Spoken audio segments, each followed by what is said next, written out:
Welcome to WhiskeyCast, cask strength conversation featuring news and interviews from the world of whiskey.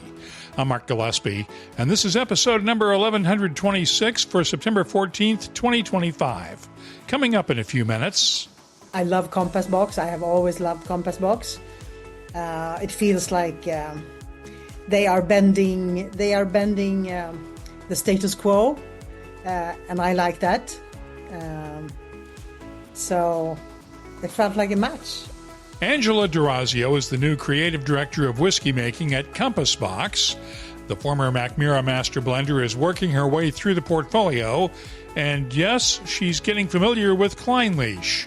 We'll talk with her on this week's WhiskeyCast in depth. In the What I'm Tasting This Week department, I'll have my tasting notes for this year's Octomore series from Bruichladdich. And on Behind the Label, Marianne Eaves will share the differences between yellow corn and the white corn she uses in her Forbidden Bourbon. The news is next on this week's WhiskeyCast.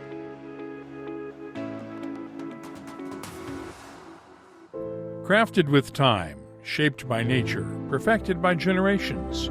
From Yamazaki to Hibiki to Hakushu, every drop of House of Suntory whiskey is a reflection of where it comes from. House of Suntory, this is Japanese whiskey.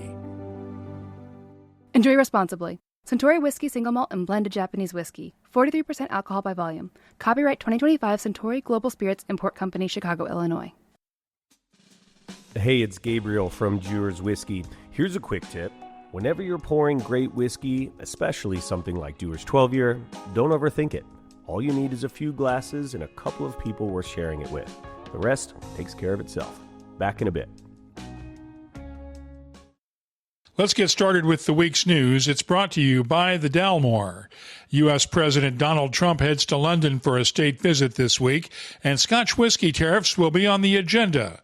Trump met with Scottish First Minister John Sweeney this past week at the White House, and Sweeney lobbied for a zero-for-zero tariff scheme for Scotch whiskey.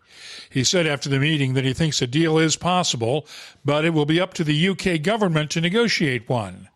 Scottish Secretary Douglas Alexander downplayed Sweeney's visit and told reporters that his Scotch whiskey deal is very high on the UK's list of priorities. Scotch whiskey exports currently face a 10% tariff when they arrive in the U.S. According to the Scotch Whisky Association, those tariffs are costing the industry £4 million a week. Here's one example. The Artisanal Spirits Company, which owns the Scotch Malt Whisky Society and Single Cask Nation, reported a 4% decline in revenue for the first 6 months of 2025. That's on a 10% drop in sales and gross profits. Company executives cited weak sales and declining membership in the U.S. because of tariffs and greater economic concerns, but expressed hope that a new loyalty program and a new range of signature whiskeys will turn things around. The company was also hit hard by declining sales and membership in Asia, with sales down 30% and membership off by 8%. One question being asked around last weekend's Kentucky Bourbon Festival: have we reached peak bourbon? With some underfinanced distilleries closing and others cutting back on production, it's a fair question, and one I posed to Whiskey House Distilling co-founder David Mandel. His distillery is still running 24/7. It's a really hard question to answer in the sense, like, what do we mean by that? So is the industry at its height? Is it never going to go higher? I fundamentally do not believe that at all. I think what you're seeing is cyclical. I think a lot of it we know where a lot of this came from. I'm not going to rehash it all because everybody talks about it in the press, but COVID created a lot of problems. There are a lot of challenges that were developed as a result of that. You tend to have these kind of boom cycles and reductions. I think when you look at where we are with the industry and the potential still for future growth, and we are still growing. We're back at pre-COVID levels here now, but there's tremendous opportunity in the future. And so you hear people say all the time, well, give me an example. The international market. I fundamentally believe the international market is going to be a huge market for bourbon. It might not be 1 in 3 years or 5 years. It might take 10 years to get there. But when we get there, and I think we will get there, there is a massive, massive opportunity there. And we do a significant amount of business now in internationally in Europe and beyond. And we know the challenges of that market. And so it's going to take some time. But the opportunity is there. Whiskey House has had its own issues. Earlier this summer, Music Construction filed a $1.6 million lien against the distillery for unpaid construction bills. Mandel did not say whether the lien has been resolved. News from the HR department now. We reported last month that Sarah Burgess had left the Lakes Distillery as its head whiskey maker. Now she's been named Director of Whiskey Making for the International Beverage Distilleries in Scotland, including Balblair, Old Pulteney, Knockdhu, Speyburn, and Balmenic. And longtime 40 Creek master blender Bill Ashburn is retiring at the end of the year. He's been the whiskey maker there for 38 years and created the flagship 40 Creek Barrel Select Canadian whiskey in 2000. He's been named the Canadian Master Blender of the Year in the Canadian Whiskey Awards, and you can listen to my 2022 in-depth interview with him in the archives at whiskycast.com. In other news, Buffalo Trace has unveiled this year's Van Winkle whiskeys. In addition to the 6 annual releases from 10 to 23 years old, there's a special edition, a single bottle of Old Rip Van Winkle 25-year-old that was recently rediscovered at the distillery. It's part of Sazerac's Legacy DeForge National Bourbon Heritage Month auction that started this week and runs through September 24th. Suggested prices, and we do mean suggested prices, for the collection range from $149.99 for the Old Rip Van Winkle 10-year-old to $499.99 for Pappy Van Winkle's Family Reserve 23-year-old bourbon. Other new whiskeys of note this week. Woodford Reserve has unveiled this year's Masters Collection release.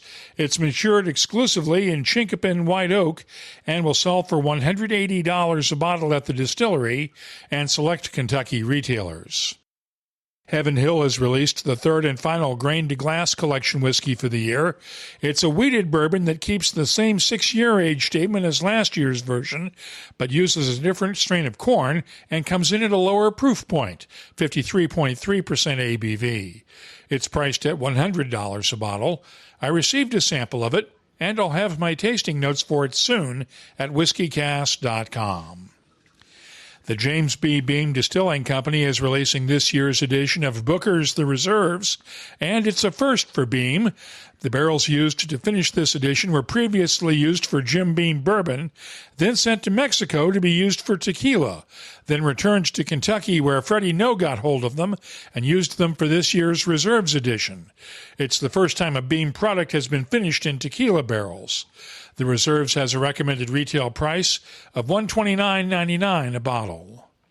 Turning to Scotland now, the Glendronach has released 2 new whiskies, a 30-year-old matured in PX, Oloroso, and Amontillado sherry casks, and a 40-year-old matured in Spanish oak sherry casks. The 30-year-old carries a $1,300 price tag, while the 40-year-old will sell for $6,700 a bottle. Wolfburn Distillery has released its oldest whiskey yet, the Northland 8-year-old. It's matured in American oak quarter casks and is available through the Wolfburn website for $58 a bottle. And Bunnahabhain has released its annual 12-year-old cask strength edition for 2025. As with previous editions, it's matured in sherry-seasoned casks and carries a price tag of £79.95 a bottle. Finally, I ran into Sean and Tia Edwards of Lexington's Fresh Bourbon last weekend at the Kentucky Bourbon Festival. They have a unique position as Kentucky's first African-American-owned distillery since Prohibition, and I asked them about their origin story. Well, we started in 2017 with trying to create a fresh approach to the bourbon industry. Tia, my wife, loves bourbon more in a cocktail. I like bourbon neat. So we would go on bourbon tours and go all, across the state, and everybody was forcing a neat expression on you. Only drink it this way. And we were like, no, we feel like you bought it. You can drink it however you want. So we have a very cocktail-friendly, forward approach to what we have. And your single barrel is an interesting blend. Yeah, so we use honey malt as our second primary grain. We're the only bourbon in the industry that uses honey malt as a second primary ingredient. And so, of course, corn, honey malt, malted wheat and malted rye. So we have 3 flavor grains in our bourbon. So we do that in our small batch. We blend 50 barrels at a time for our small batch. But our single barrels, we pull those out. We pick 40 or 50 barrels a year, and we make them a single barrel. And in doing that, we put that at 110 proof instead of our standard 95 proof. Okay. Tia, whose idea was this? It was Sean's. And what did you say when Sean said, I want to make bourbon? Sean said he had a dream. He wanted to do bourbon or coffee. He said, babe, which one do you want to do? And I said, well, I don't drink coffee, but I sure do drink bourbon. But I drink it in a cocktail. Okay. So you went along with this from the beginning then? I did. And then we would go on tours as a married couple. We wanted to experience it. We're both born and raised in Kentucky, been around bourbon our entire lives, right? Bourbon celebratory events with family and all that great stuff. But we wanted to experience the Kentucky Bourbon Trail for ourselves. So in that experience, it was great. We loved it, but we realized I didn't see a space for me as a woman because I do not like bourbon neat. It was always served neat, and I didn't enjoy it. So you know what I did? I started to put ginger ale in my purse, and I added it to the bourbon when we went on the experiences, so I began to enjoy it just as much as Sean did. What's been the best part of having your own distillery? I'll tell you the best part is the people. I mean, we call them fresh family, people that come around us. They're involved in our distillery. We see them year after year coming and participating in what we have going on. We see them at events. If we're in Michigan or if we're in Tennessee and even in Kentucky, they come, they look for us because they're fresh family now. So that's the best part about it, is interacting with the people and having people really in tune to our brand. Fresh bourbon is available in Kentucky, Michigan, and Tennessee, with plans to expand to Ohio and Georgia soon. You can keep up with the latest whiskey news all week long at whiskycast.com and in the WhiskyCast community app. The news is brought to you by the Dalmore. Hello, Richard Patterson here, Master Distiller, Master Blender for the Dalmore. You know, whenever the team and I are in the world sharing our exceptional single malt, we like to keep in touch with Mark Gillespie and the latest news from WhiskyCast.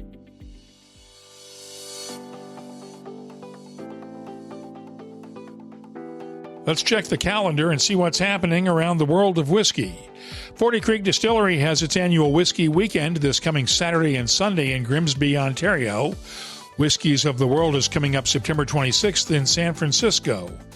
Kilchoman founder Anthony Wills has a series of tastings starting on the 22nd at the Burns Pub in suburban Denver to celebrate Kilchoman's 20th anniversary. Whiskey and Fire is coming up on the 28th in San Jose, California. Whiskey Live Paris runs from the 27th through the 29th. The Brandy Library in New York City hosts a Japanese whiskey tasting on the 27th. And the Whiskey Show is in London the weekend of October 3rd through the 5th. Finally, the Distillers One of One charity auction is October 10th at Hopeton House near Edinburgh, Scotland. If you have a whiskey event coming up, let us know about it. We'll add it to the calendars at whiskycast.com and in the WhiskyCast community app. Throughout the years, Dewar's has created some incredible whiskeys. But our new Dewar's 12-year-old, that one's a personal favorite.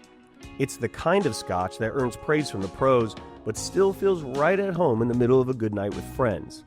Every pour opens up with notes of vanilla, toffee, baking spice, and a smooth oak finish. It's rich, it's approachable, and it has a way of bringing people together. Whether it's around the table, the fireplace, or just wherever the night happens to take you.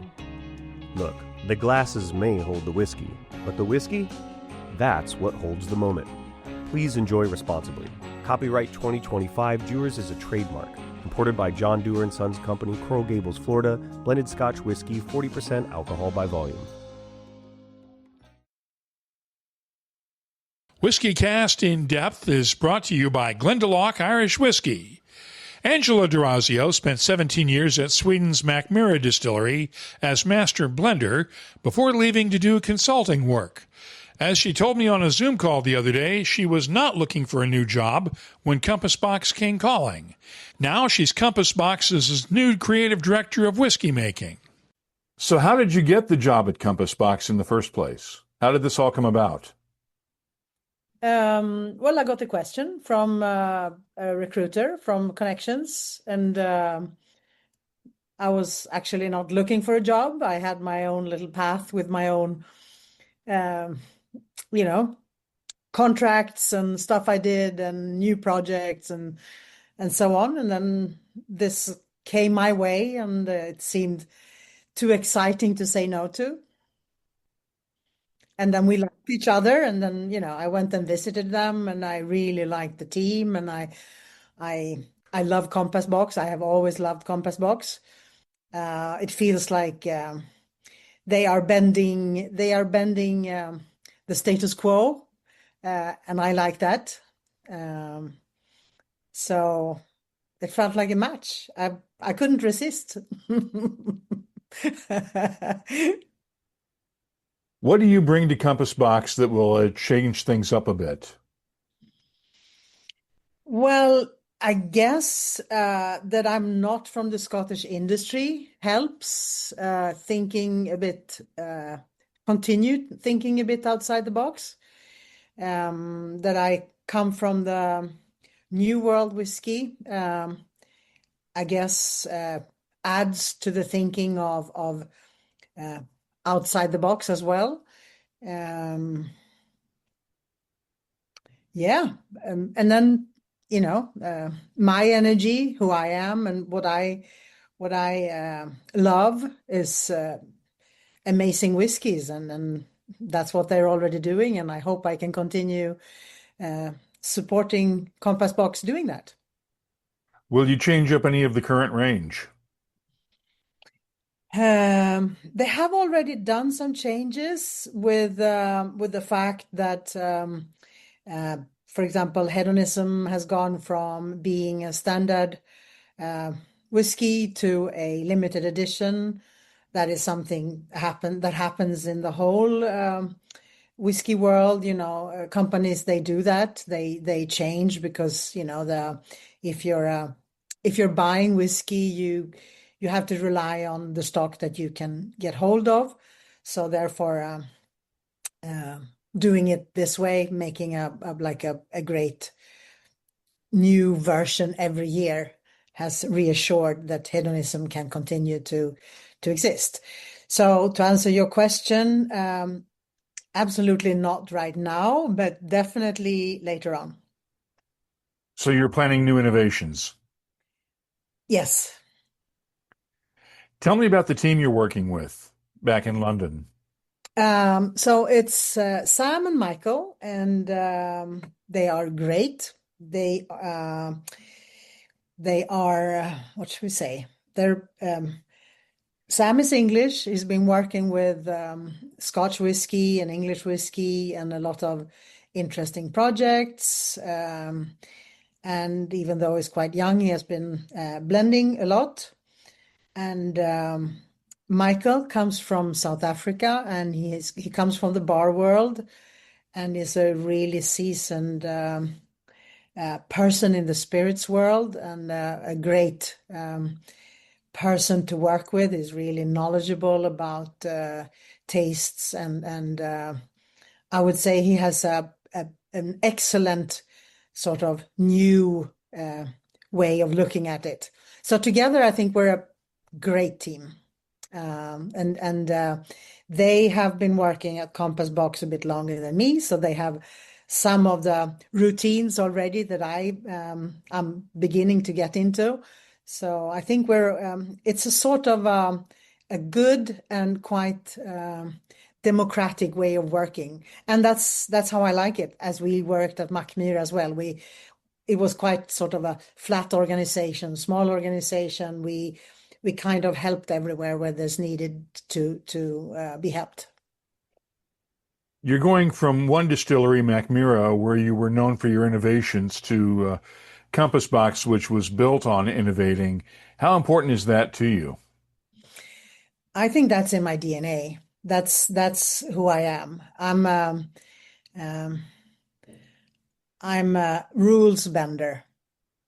That's who I am. I think that's why I could stay so long in Mackmyra, because I was allowed to play with with everything that wasn't in the existing whiskey world. So that's definitely what inspires me to do delicious whiskey and bend on existing rules. Now, have you developed a taste for Kleinlich yet?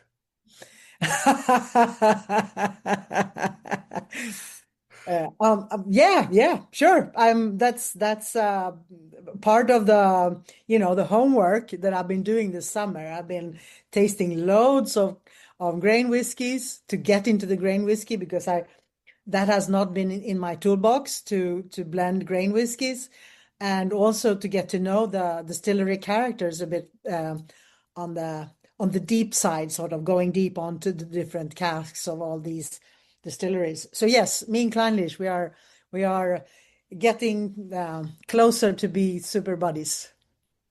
I say that because Compass Box is known for using Kleinlich in its blends for the years. Will that change at all?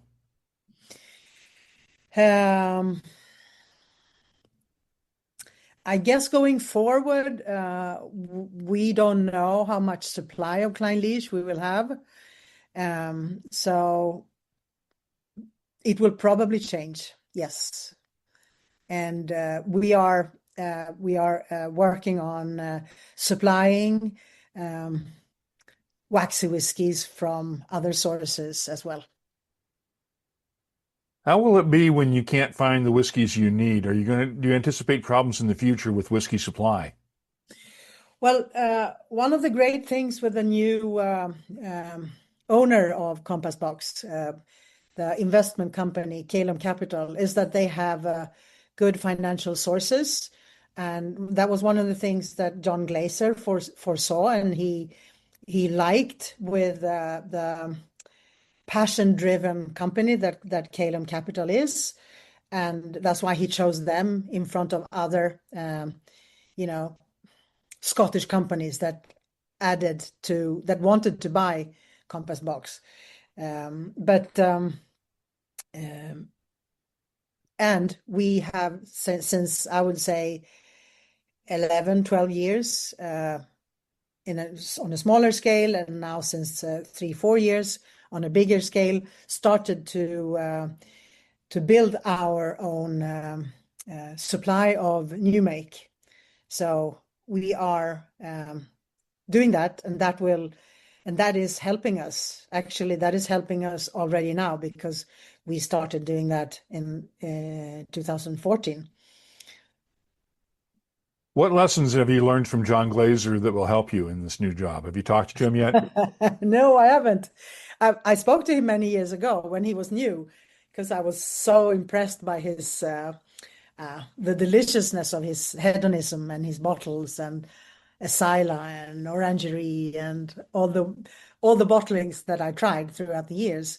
No, I haven't talked to him yet. I probably will, but I thought I'd go in and have a feel for the new people first. His philosophy and his stamp is so strong at Compass Box that it's ingrained there. So a lesson, I'm not sure if it comes from him or from the people who are there and has been there, but I mean the pursuit of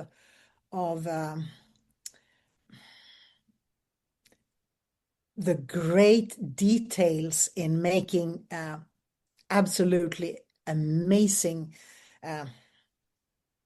blends it's really fantastic. I would say I'm very impressed by everything that they do and have done. We talked about this before we started recording, but how are you going to balance your time between London and Sweden? Well, I will be a 75%er in the UK and a 25%er in Sweden. And that 75% includes travel. Yeah, and it includes some travel. Yes.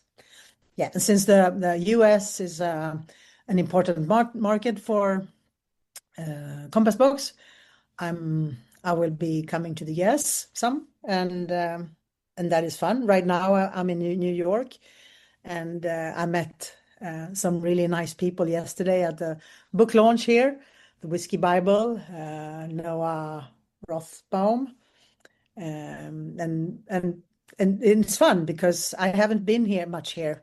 And I you know people in the business because everybody's connected with everyone, but it's always such a fun thing to meet people in real life and see the creativity that comes from all the different angles in this lovely business. It sounds like you're really excited about this new job. Yes, I am. I'm super excited.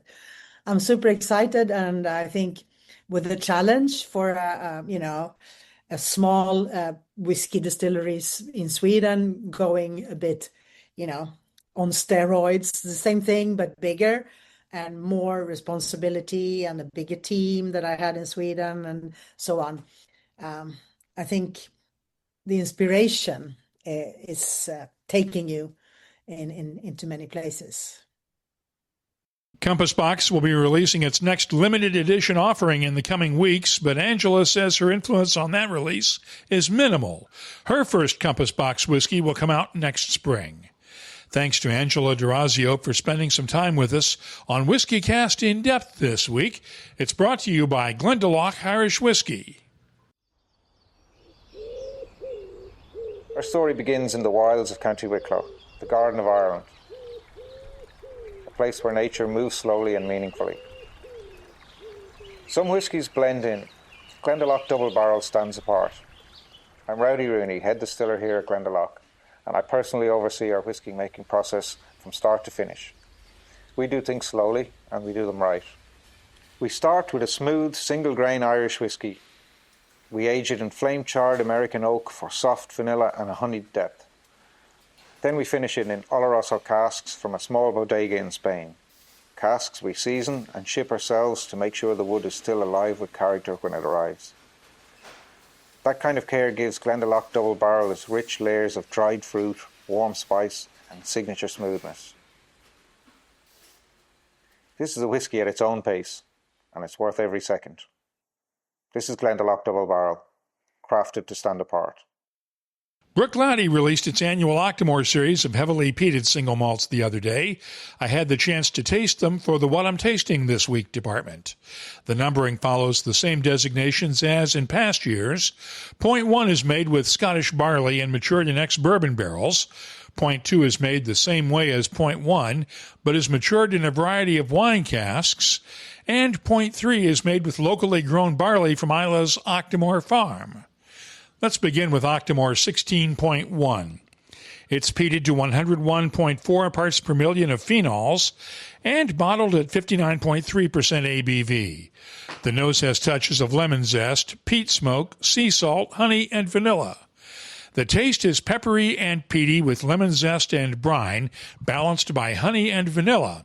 And the finish is long and tangy with a touch of barbecue sauce and lemon zest. I'm scoring Octomore 16.1 a 93. Now, Octomore 16.2 spent its 5 years in a combination of Oloroso, sherry, Bordeaux, Madeira, and Moscatel wine casks, and it's bottled at 58.1% ABV.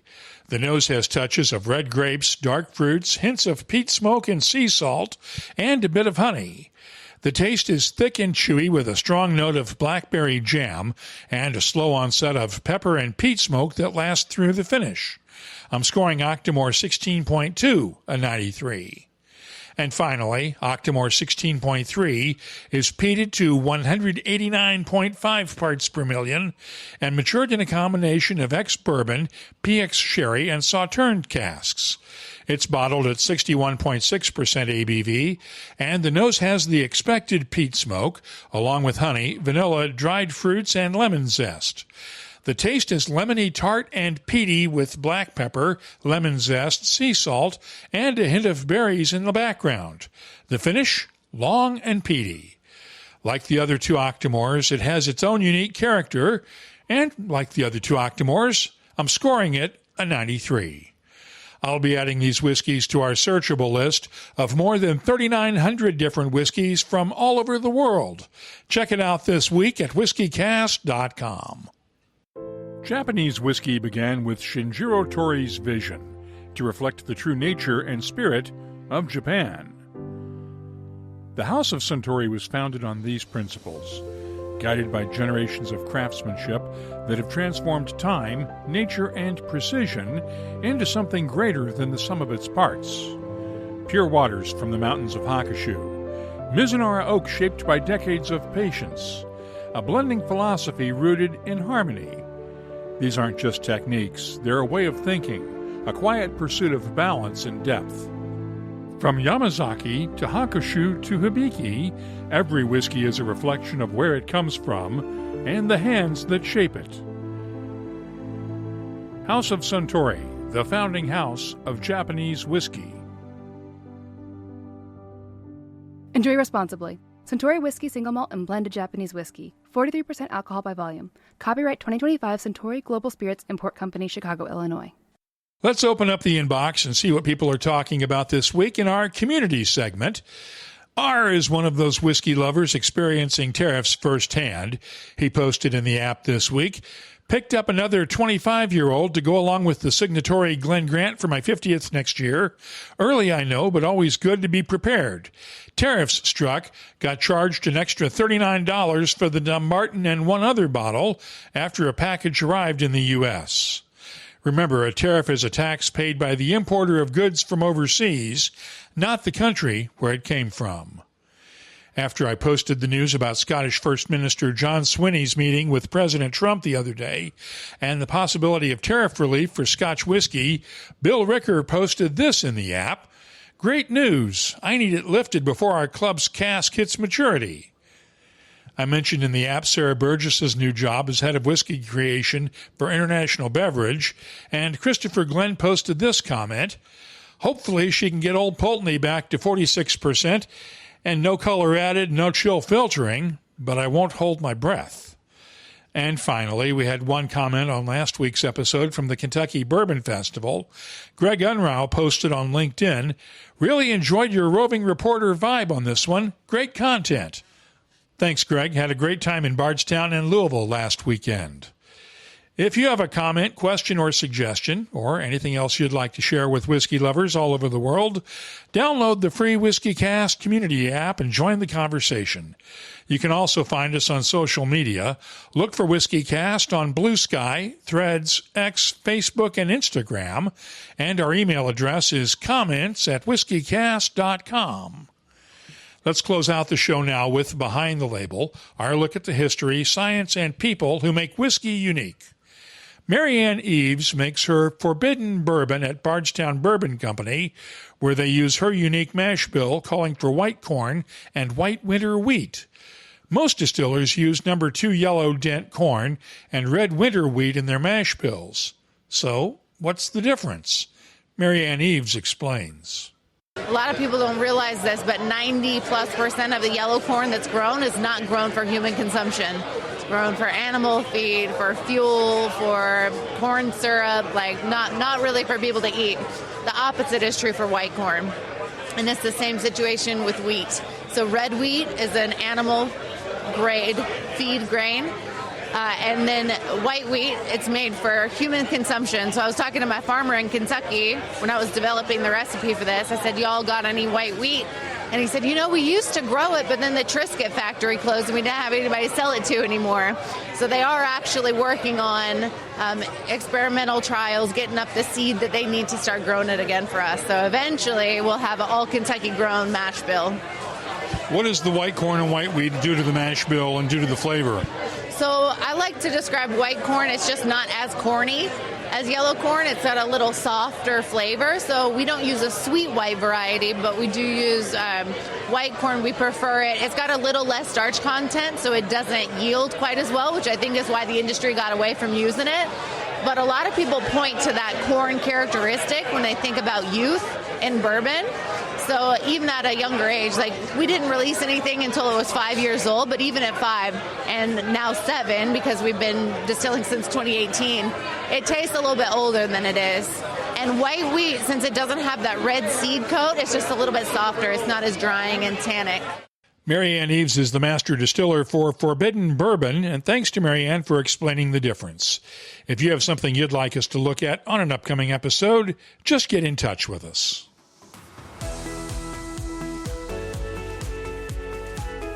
That's all for this episode of Whiskey Cast. You'll find links for the stories in this episode in our show notes at whiskeycast.com. That's also where you'll find the latest whiskey news, my tasting notes, the calendar of events, and a complete archive of past episodes going all the way back to 2005. Get in touch with us, download the free Whiskey Cast community app from your app store, or find us on social media. We're on Blue Sky, X, Threads, Instagram, and Facebook at WhiskeyCast, and the email address is comments@whiskeycast.com. There's something special about opening a bottle of Dewar's 12-year with the people who matter most. It brings out the stories, the laughter, and the kind of moments you don't plan, but never forget. Built on tradition, made for right now, and best when shared. Dewar's 12-year-old. Crafted with time, shaped by nature, perfected by generations. From Yamazaki to Hibiki to Hakushu, every drop of House of Suntory whiskey is a reflection of where it comes from. House of Suntory, this is Japanese whiskey. Enjoy responsibly. Suntory Whiskey Single Malt and Blended Japanese Whiskey. 43% alcohol by volume. Copyright 2025 Suntory Global Spirits Import Company, Chicago, Illinois. Whiskey Cast is a production of Cask Strength Media, copyright 2025, and comes to you from the charming, yet regrettably dry town of Haddonfield, New Jersey. I'm Mark Gillespie, reminding you that when you drink, please drink responsibly. Thanks for listening.